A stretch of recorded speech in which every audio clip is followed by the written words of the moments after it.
दर्जेदार लोकांच्या शब्दाला किंमत असते. दर्जेदार दर्जेदार.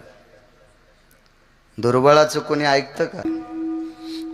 देवा तुला बोलवलं नव्हतं, तू आलास कशाला?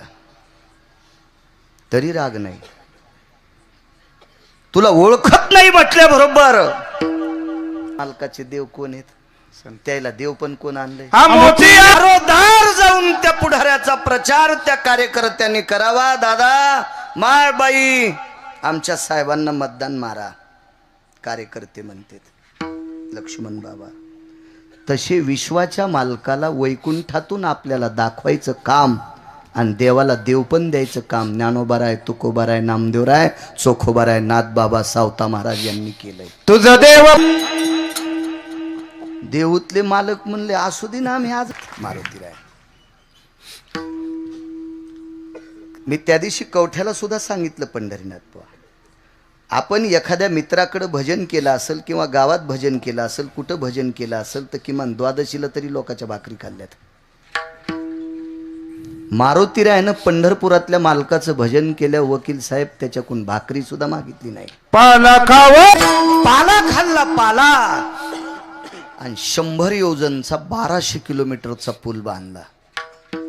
शासनाचं बजेट नव्हतं मुतकुळे साहेब, 15-25ची टक्केवारी पण नव्हती. मधात एखाद्या पुढाऱ्यानं बी आडीला नव्हता ते पूल. काय कोणाची मायविली ते पूल आलवायला? जाग्यावर मारला असता ते पुढारी. कोणाची हिंमत आहे मारुतीरायाचा पूल आडवायची? महाराज समुद्राच्या मुसक्या आवळायची ताकद आहे. तिथे ढवळ्या कपड्यावाल्याचं काय चालणार आहे? विठाला विठाला विठाला.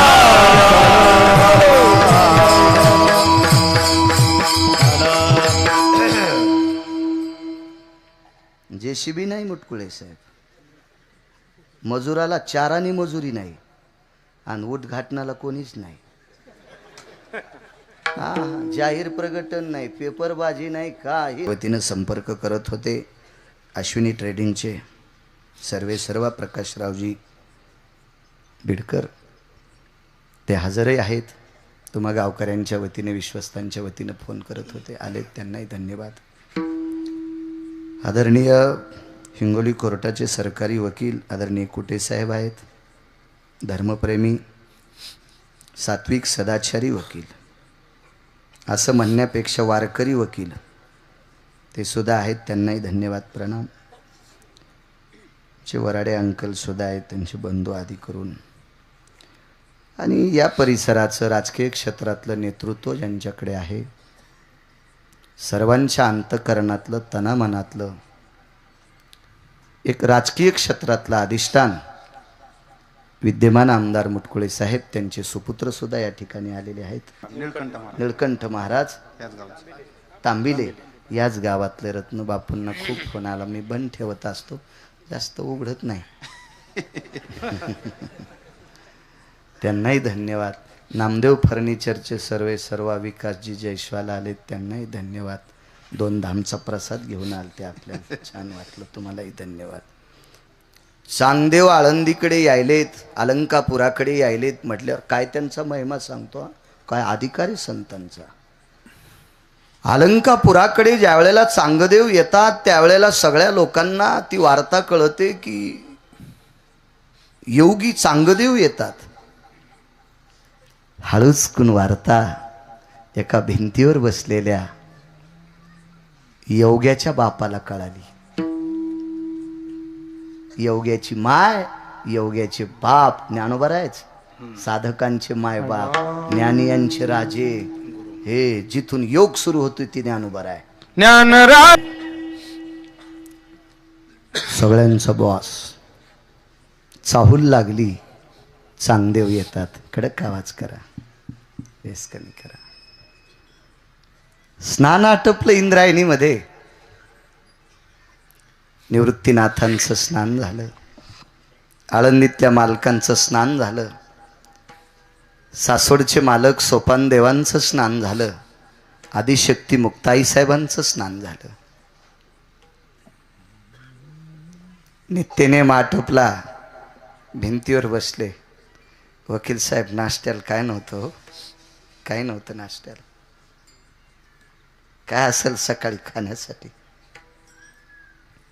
माध्यानाची भिक्षा मागितल्याच्या नंतर मग तोंड उघडायचं, तोपर्यंत काही नाही. कुठे तर साधूला श्रीमंतीचा संबंध नाही. महाराज ते फक्कड आहेत. लक्ष्मीचा मालक त्यांच्या पायाचा दास आहे. आणि ते कशाला काय करतील? मनला त्या वेळेला येतो ना. महाराज भिंत कोणी ओढली? मनान चलत असती भिंत. विटेवरच्या मालकानं पाठ लावली. कोण दात झाले ज्ञानोबरायचा? विटेवरचा मालक. आणि हे कशाला कोणाच्या इथं जातील? साधू एका सामान्य व्यक्तीकडे गेले. जेवण आटपलं, गप्पा झाल्या, 11 वाजले, बाजीवर घोंगडी टाकली आणि महाराज मांडी घालून त्या पुढच्या यजमानाला बोलत असताना अचानक मेघगर्जना झाली आणि पाऊस सुरू झाला. वकील साहेब सर्वांग चिंब झालं. यजमान इतका साधा होता, त्याच्याकडे छत्री पण नव्हती. विकासजी छत्री पण नव्हती. किती साधा यजमान. पण त्या यजमानाचा मित्र त्याच्यासारखा श्रीमंत, पण घर त्याचं गळकं नव्हतं. आणि 11 वाजता त्यानं त्याच्या पत्नीला आवाज दिला, प्रिये, ए प्रिये, अगं ऐकलंस का? किती शब्द गोड आहे. ए प्रिये. पत्नीला म्हणावं, असं म्हणावं, ए प्रिये, ए सती. शिवजींचा शब्द आहे. अजून 4-5 शब्द आहेत. आणि असे गढोळी अडगळायचे बी 10 पाठ केलेत. संचयचे मोबाईल पाहू पण ते नाही कीर्तनात म्हणित.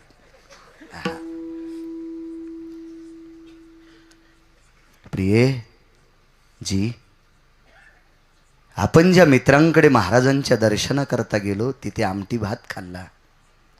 त्या मित्राचं घर गळतंय ग, पाऊस सुरू झालाय, महाराजांना आपल्याकडे आणायचं का? डोळ्यातूनच पाणी आलं. तेव्हा वारकरी महाराज पाहुणे रावणे घरी त्यानं नेत जावा ज्याच्या बायको ताब्यात आहे त्यानं. आणि ज्याची बायको ऐकिण्यात नाही, त्यानं सांगितलं, तुला एकदा सांगितलं ना घेऊन ये म्हणून. पत्नीला गेले आणि तिला सांगितलं, अगं महाराज म्हणतात नाही आणलं तर आम्ही घर सोडून जाऊ. 2 जणांनी मिळून 7 वर्षाची पोरगी महाराजाच्या पुढे टेकली. आई मांडी घालून तिथे बसली. रावजी बिडकर, त्या बाईला इतकं दुःख झालं आणि दुःखाच्या भरात एकच काम केलं, मेलेलं पोरग खांद्यावर टाकलं.